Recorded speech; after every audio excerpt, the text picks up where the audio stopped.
आता जर गर्भसंस्कार म्हणलं की आमच्यासमोर पहिला येते ती माता, बरोबर. गर्भवती माता.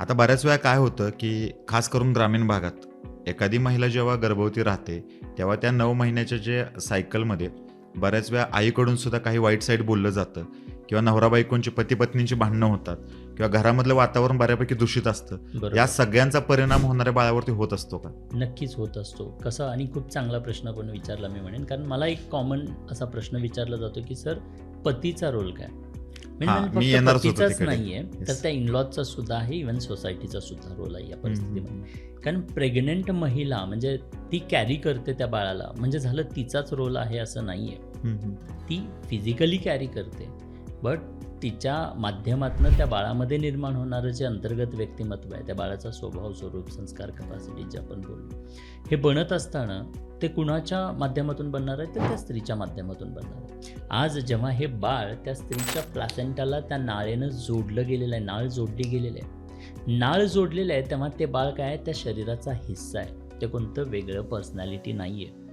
आणि जोपर्यंत ते वेगळं पर्सनॅलिटी नाही आहे ना, तोपर्यंत आईच्या प्रत्येक भावनाचा परिणाम त्या बाळावरती होणार आहे. जसं की माझा हात आहे, माझ्या शरीराचा हिस्सा आहे.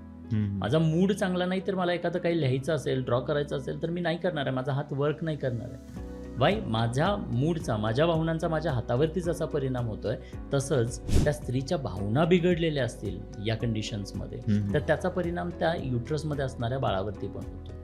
आणि म्हणून इथे हजबंड असो, इनलॉज असोत, या प्रत्येकाची जबाबदारी आहे की तिला डायरेक्टली म्हणजे फिजिकली नाही, तर तिला मेंटली, इमोशनली खंबीर कसं ठेवता येईल, यासाठी प्रत्येक घरातल्या व्यक्तीनं काम केलं गेलं पाहिजे.